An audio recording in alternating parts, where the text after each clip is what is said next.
I've got my first clamp set in my hands. I've already put the screws through it. And what we're gonna do is bring it over here, get it on the cage, get it started, and get it snug enough that it's not gonna move. And we'll get it in the right position. Okay, and what we want it to do is be 1/4 of an inch above this weld seam. So as soon as the tube goes smooth, we want to be about 1/4 inch above that.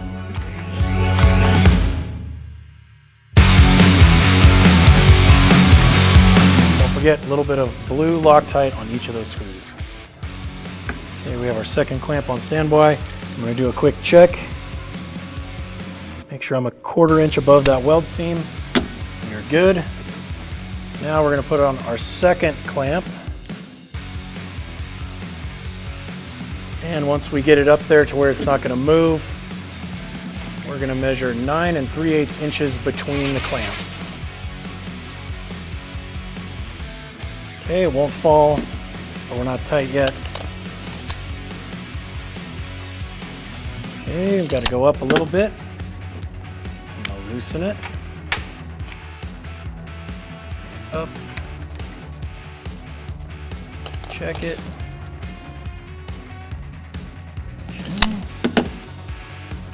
A little bit more. So see, I haven't tightened them down fully yet. That way I can get it to the right spot. Okay. Now that we're on it, tighten it down. And again, blue Loctite for each of these.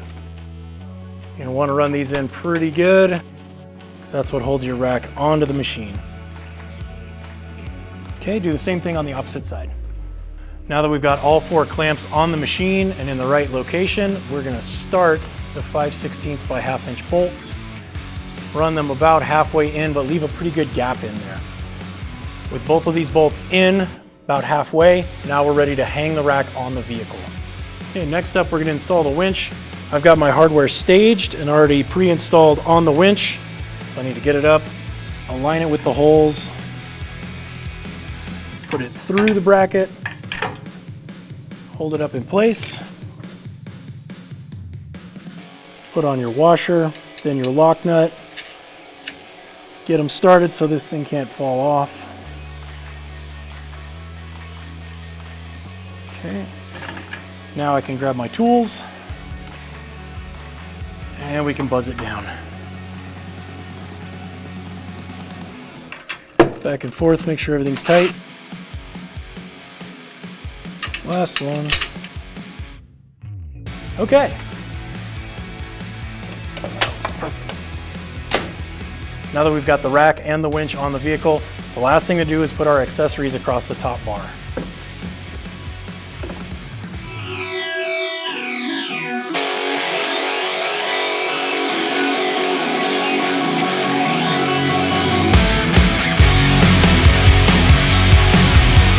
A little bit of adjustment in these brackets. You can run them more inboard or more outboard. It's just a... Now we can add our lights. I like to orient the wiring to run along the cage for us.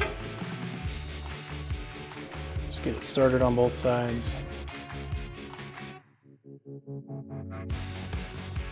And these lights are adjustable. You can point them up or down.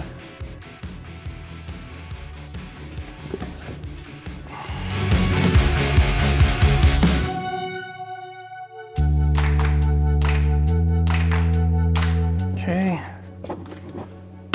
next up, we'll grab our 1-inch bolts and get this plate put in.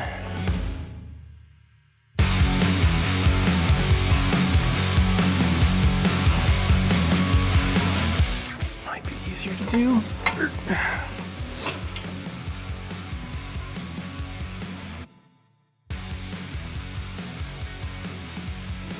Okay, last up, we're going to put our bungee strap on.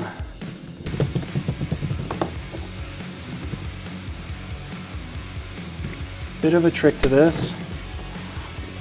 You want to put the bolt through the strap first. I like to use the gun because the hole is tight. Okay, and then I'm going to switch my tools up. can run it from the opposite direction. Through the hole. Press it through. Not started. Hold on to the top and tighten it down. There we go. Now that everything is installed on the vehicle, it's always good to go around one more time, make sure all your nuts and bolts are tight. That'll do it for the install of our Polaris General Sidepuller Winch Rack. Thanks for watching, and we'll see you on the trail.